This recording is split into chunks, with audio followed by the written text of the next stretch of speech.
Today, do you like EA Sports games? Then stay away from their season ticket. Also, what's wrong with you? This is CheckPoint.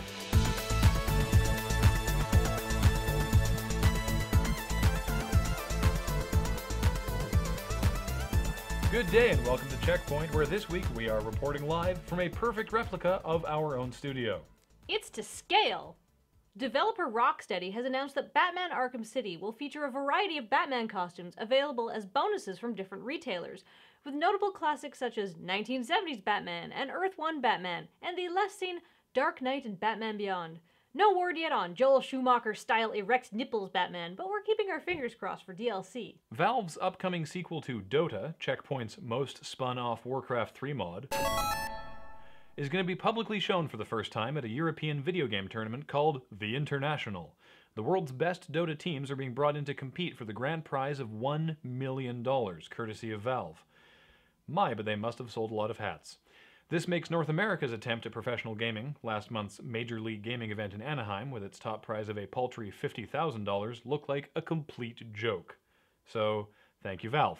Ubisoft is giving itself a round of high fives after the success of its always-on DRM system first introduced in Assassin's Creed 2.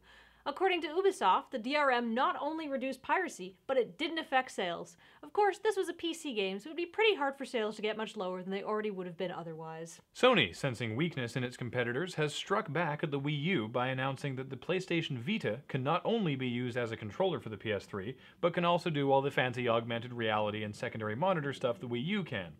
The real stinger is that because the Vita has its own processor, you can have multiple players, each with their own Vita, connected wirelessly to the same system, thereby making the PlayStation Vita the Wii U we thought Nintendo had announced.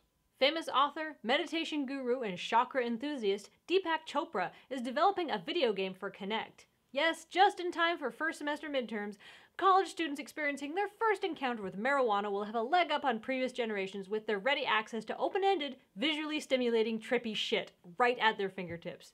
Guys, check it out. When I move my hand moves. Electronic Arts is trying a bold new business model with their season ticket program. For the low price of 2,000 Microsoft points or 25 Earth dollars, gamers can purchase a season ticket that allows them to download and play each of the 5 new EA Sports games 3 days before they come out. But then the game is locked after release date. Why would anyone involved in this transaction want it to take place? Jeremy Petter has some loose facts that he's disguising as answers. Jeremy. Well, I'm glad you asked, Graham. It's because EA is going to see some serious Skrilla out of this deal. At $25 a pop, it's like half another sports game they don't even have to sell you. In exchange, you get the tangible benefit of nothing. Really? Nothing? Well, I suppose you also get the wholly tangible benefit of paying money to save money on DLC and some as of yet undetermined web apps. So there's no point to the season ticket at all. Should people even consider buying this? See, I think this has a good chance of backfiring on EA. Normally, when you buy a new EA Sports game, you're trading in the old one. That means you never get to play them side by side. With Season Ticket, you can play the new game while still having access to the old game. Consumers will finally see that Madden 12 is the same as Madden 11 and its forefather, Madden 10, just with different names on the backs of jerseys.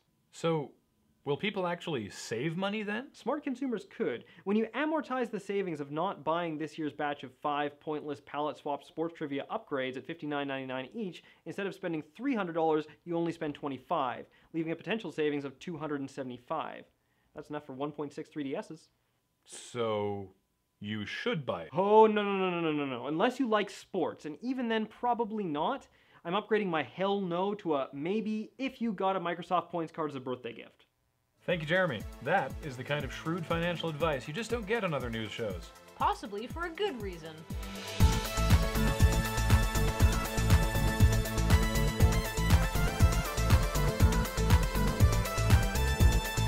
Coming up, Nintendo's Satoru Iwata says its smartphone sales are not the reason the 3DS is doing poorly.